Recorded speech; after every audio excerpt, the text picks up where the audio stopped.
The following video contains spoilers. We suggest watching the episodes alone in the dark. Class is in session, Wolfpack. Professor Catastrophe here. Very sad to report that we're finally at our last ever Goosebumps gallery. On the short stories. Woohoo! Yep, turns out we've at long last made it to the show's final short adaptation from the collection Tales to Give You Goosebumps. And don't worry, cause we've saved the frickin' worst for last because it's another one of the most infamously despised episodes of the TV series. No! Teacher's Pet is a bizarre entry, which many of us Goose fans remember, but not exactly for positive reasons. After the ratings success of the trilogy, the show realized it had one bonus episode left, where they chose to release it as the season 3 finale rather than hold on to it till October. Unfortunately, this was due to one of the child stars, Michelle Reese, our protagonist Becca, passing away from meningitis at age 16, right after production wrapped up for this tale. So the staff wanted to dedicate this in her name. Yes, this pile of crap was made in memoriam for a dead girl. Uh-oh! And needless to say, this did nothing to cushion the hate train, and only pissed viewers off even more, because it felt as if they used a dead child to shield this garbage from criticism, because they only meant well. But personally, I felt this was a horrible way to pay your sympathies, because dedicating one of the worst fables in the series to this poor girl only rubs salt in the wounds, thanks to how bad it turned out. If you don't know, Teacher's Pet was the bottom of the frickin' barrel awful. Absolutely nobody loves this story unironically. Heck, even the director Stefan Stine never returned to shoot another episode after this one because it was so bad that the studio didn't even ask for Stefan to work on the show again. The idea was weak, the writing's piss poor, the pacing sluggish, and the effects, hoo boy! Now our book fans may be asking, how faithful is this to the short story? Well, good news, it's not. The adaptation of Teacher's Pet takes the basic concept and characters, but has little to no connection to R.L. Stine's writing. It's 100% an in-name only product, which does its own thing. I'm a wild card! So, lucky kitty, we're not doing any book comparisons, because it's essentially a radically different plot entirely. Apparently, the staff were so confident in this story's greatness that they not only dedicate it to a dead girl, but they also believed their original vision was superior than R.L. Stine's. Good. Twice the pride, double the fall. I've heard 0 people praise this episode. Heck, nobody even wants to acknowledge its existence at all. But as a Goosebumps fan, I must trek all exhibits. I've dreaded the day we gazed upon this assignment, but what perfect time to experiment with a nightmare than during spooky season. Is this episode truly the terrifying test subject of Goosebumps failure incarnate? Or is there possibly some good hidden underneath rough scales? Not bloody likely. This is our exam on the unpopular Goosebumps fable, Teacher's Pet. I wanna be a boy. I hate dogs. I gotta be a boy. Oi! So, our episode opens up on a class field trip to Camp Night Moon. I mean the nature reserve in the local woods, where we meet our main characters, Becca, a nosy misfit, and her snarky buddy, Benji.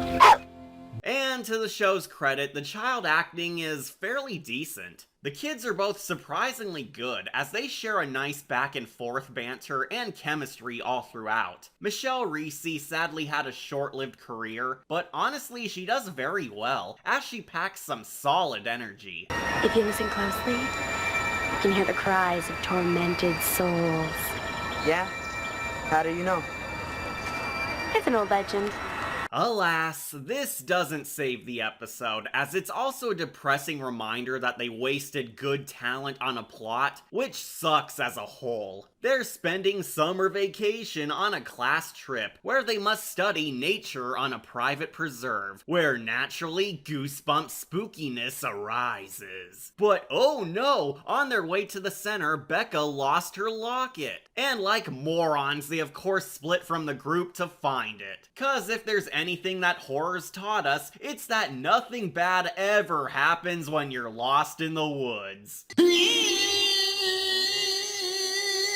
Becca manages to find her trophy, but also finds our first scare. Aren't you cute?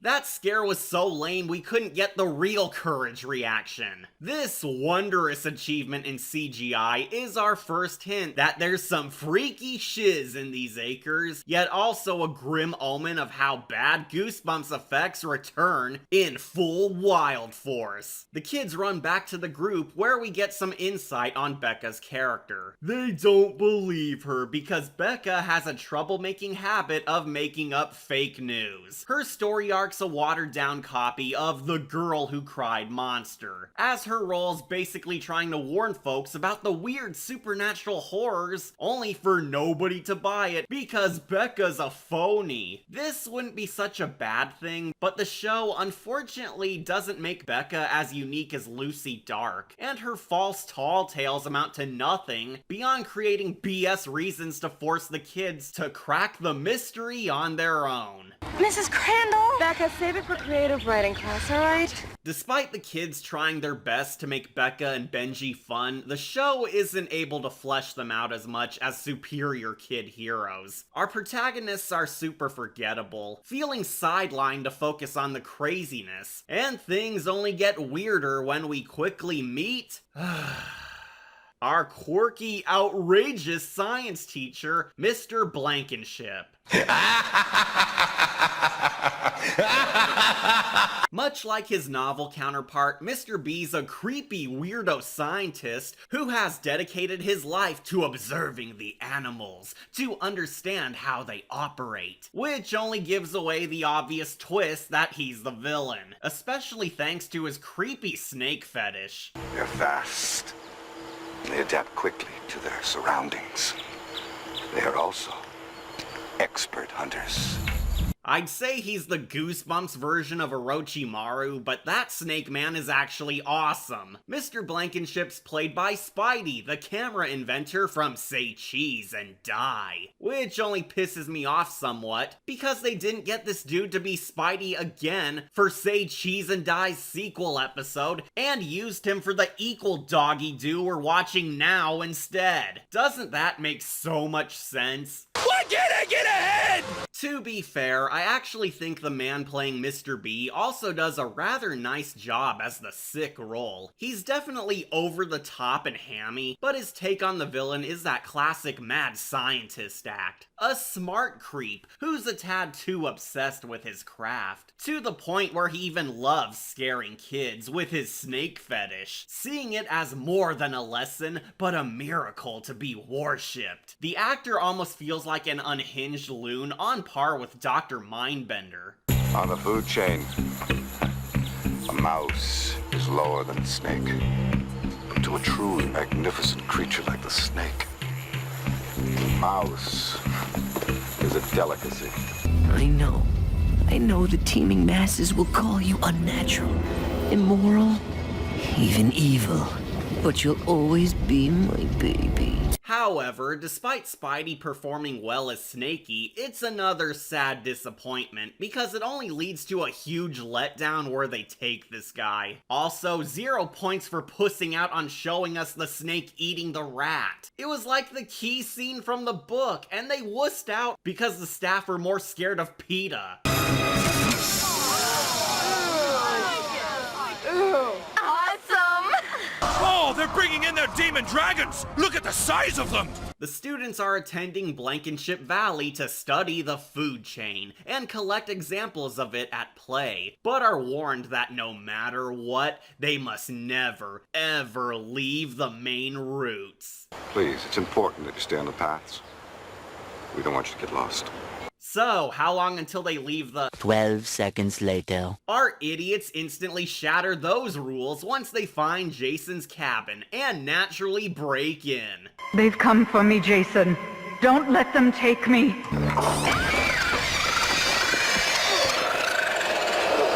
Well, now's a good time to address the elephant in the room. Get out, Dumbo! These effects are total trash. Teacher's Pet really relies on a ton of digital 90s CGI and green screens, but they all look amazingly fake. Not one of these convinces you that these creatures are real. They all appear so cartoony that they'd fit on Beast Wars, and they only get funnier as we reach our climax. I might owe an apology to Deep Trouble, since at least their effects tried to look like they were in the same scene. But this tale can't even pull that off. It's somehow faker. I dare say Teacher's Pet is Season 3's embarrassing budget limitations at their worst. But believe it or not, they are just the tip of the iceberg for how bad this is gonna grow. Now, if you'll excuse me, I'm gonna bravely spend the night at my mommy's house with all the lights on. Once inside the nightmare room, they find the most boring storage room ever. Like, seriously, Goosebumps? This is the best evil lair you could do? This looks like a basic school lab. My best friend is invisible had a trippier science lab in a suburb. I like money.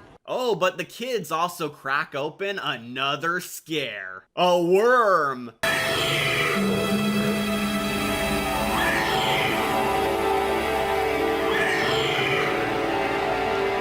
Oh, that was lame. This is supposed to be scary. Are you pissing your pants, kids? They found a worm! They actually do find something fright-sgusting. A closet full of enormous snake skins, collected in a creepy wardrobe. It's actually pretty gnarly, and would have made awesome build-up towards our monster, but alas, it's merely more false hope. The kids quickly learn they're an endangered species when they get ambushed by the Evil Dead camera.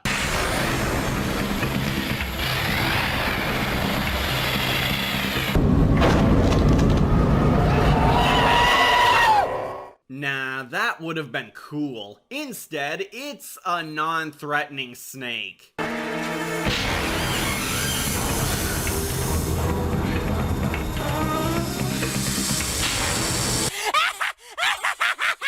Yep, this is our first creature attack, Wolfpack. A dang normal garden snake. This is lame.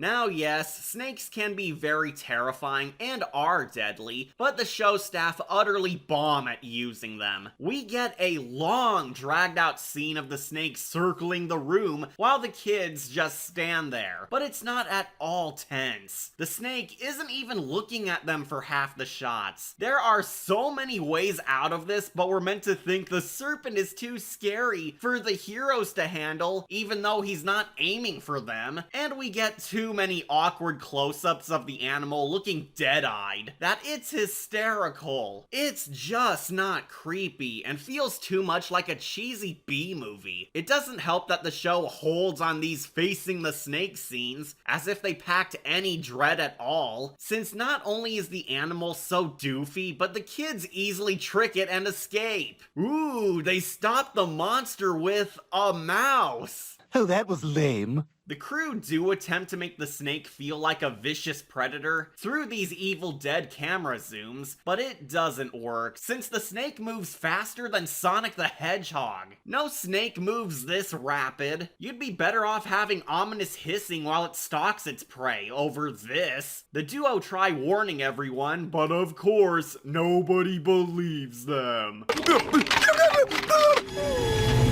booga booga! Well, if he's not going to do anything... And and they just give up. Should we tell Blankenship and Crandall? Oh yeah, I'm sure they'll be very understanding when we tell them we broke into an old log cabin full of weird creatures and test tubes and then escaped from a giant snake. It could happen.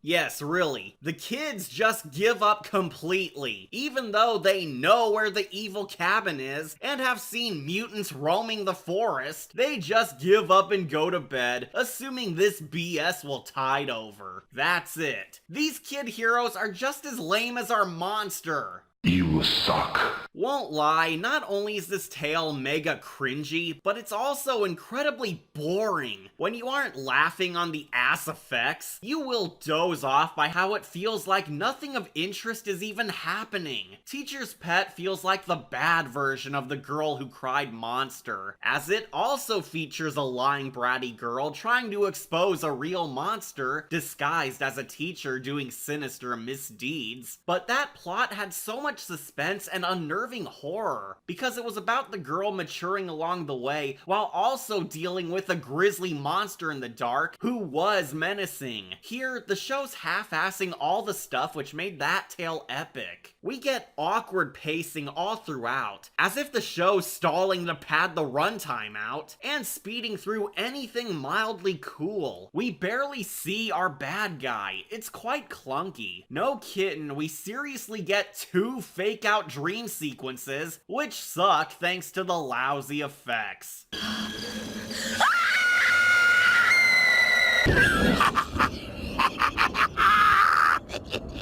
You know, reminding us of how bad the monsters look strangely doesn't make them scary. Ultimately, Becca decides to go mystery solving in order to learn what's going on here. Detective Sunset Shimmer would be proud. Sunset Shimmer, certified detective. They go back to the cabin in the woods with no plan whatsoever to seek the truth. We are almost at the final fight and nothing spooky has occurred. But don't worry kids, the show will be hitting max stupid. Through barely any hard work, the kids quickly find vials of animal DNA, hinting that there's some Jurassic Park experiments at play. Where, surprise, this was Mr. Blankenship's pad all along. Wow, I can't believe the soul creepy guy was the twist villain. I think I'm gonna have a heart attack and die from that surprise. Then through zero, and I mean absolute zero prodding, he confesses his entire evil scheme.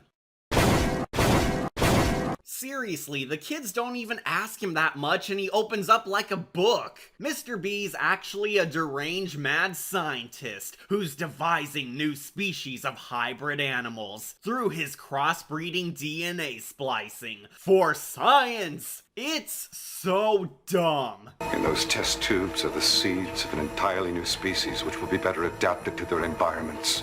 Imagine an ordinary turtle with the speed of a cheetah.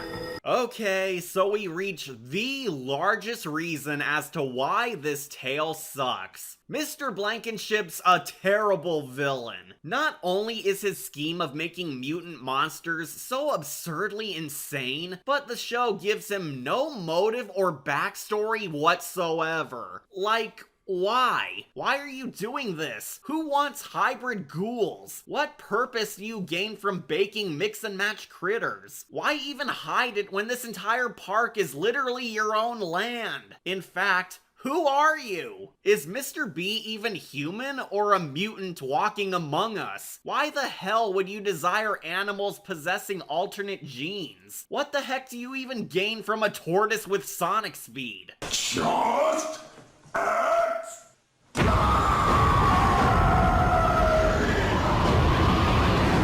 This guy's entire villain plan and backstory are not elaborated on, and we, the audience, don't grasp why he does what he does. The entire nature preserve is his evil lab for making mutants, but like, why? There's not even that deep a reason like, oh, he's just evil, or doing it for the achievements. He's just a crazy weirdo who makes mutant monsters because he can. Oh, that was lame. The bad guy makes no sense, even by Goosebumps logic, and his ultimate endgame is dumb as hell. But believe it or not, he actually gets worse. He ambushes the kids since he can't let them leave as they know his secret, which, you know, he himself told them. What a dummy. Where we get our dumbest twist ever. Mr. B's not human anymore, revealing his final form. The ultimate predator. And you're the prey.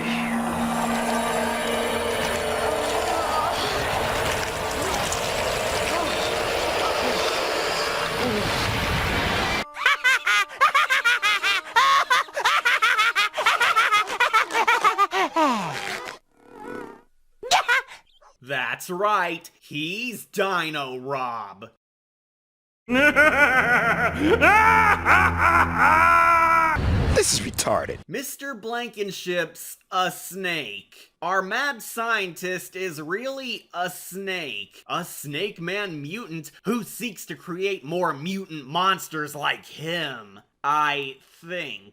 He's become more beast than man and will raise an army of mutants, so then, not even those pesky Power Rangers can stop him. I have no clue what's going on anymore. Is he a guy who became a freakish animorph, or is he a snake disguised as a man? The world may never know.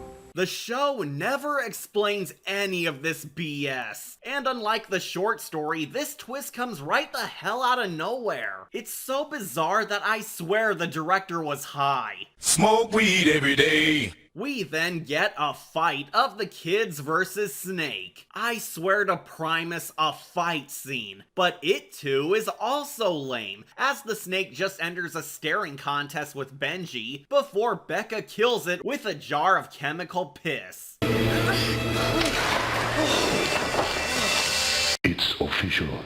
You suck. This is pathetic. How did the same season that rewarded us the perfect school and the House of No Return give us this? The world may never know. They scurry off just as we hear a buzzing about. And that's it. The day is saved from a guy who was doing nothing towards humanity. The class packs up, nobody questions Mr. B's disappearance, and everything is coming up Millhouse. Until we get our twist ending. Some of the kids gain mysterious bug bites, causing mutant rashes, revealing that Mr. B survived. For you see, those chemicals he got splashed with only mutated him, where he follows the brats as a killer parasite, rewarding us the worst effect in all Goosebumps. Old Blankenship won't be bugging us anymore.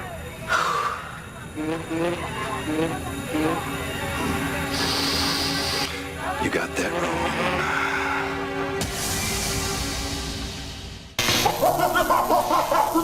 Oh yeah, that's a visual as bad as CGI Tarkin. Cool idea, but weak payoff. It turns out they can only slay him at the cellular level, since he can continue his work even at microscopic form. Which means it's up to you, Gohan! Now's your chance!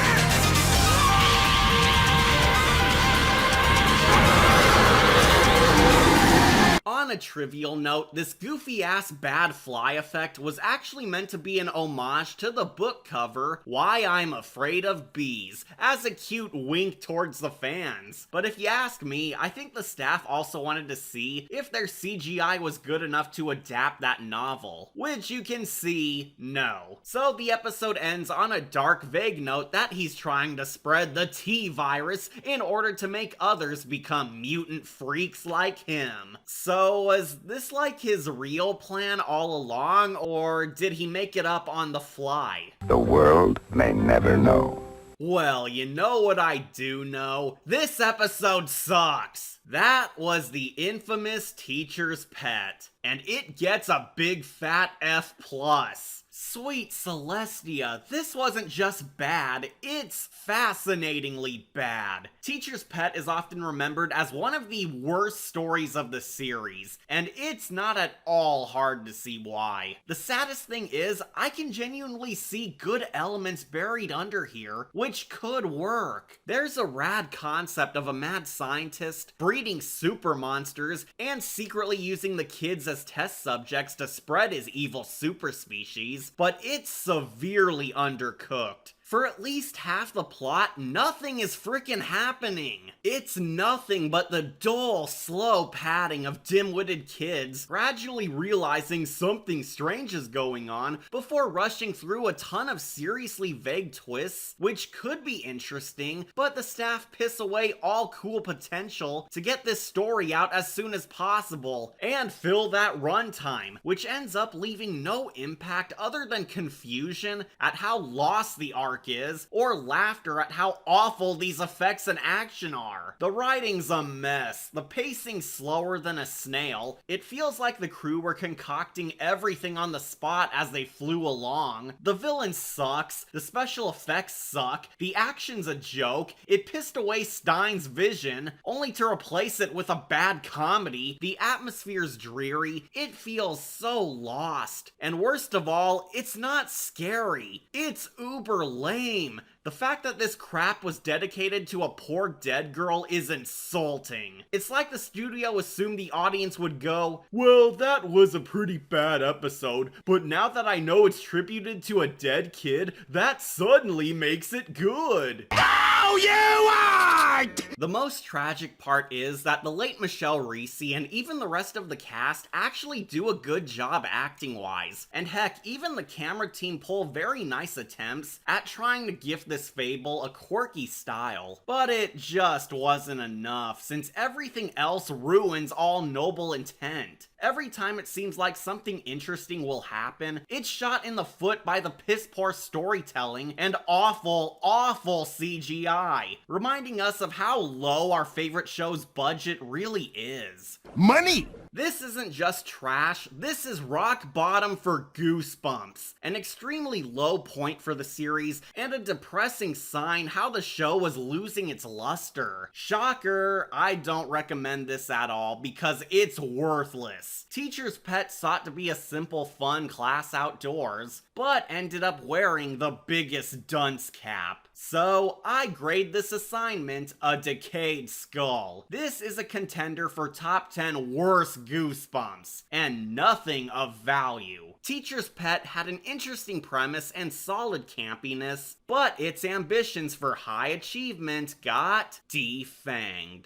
I'm your host, Catastrophe, and if you crave a good horror about a psycho lizard man's plans to mutate humanity being foiled by teenagers with attitude, then I'd stick with the Power Rangers. Power Rangers roar! There's a light in the distance. See them coming closer. With the force of ages, centuries gone by. Protectors of the right. Defenders sworn to fight. Dino Rangers roar. Power Rangers score. Save us from these evil forces. Power Rangers Dino Thunder. Victory is ours forevermore. Protectors of the right. Defenders sworn to fight. Dino Rangers roar. Power Rangers score. Save us from these evil forces. Power Rangers Dino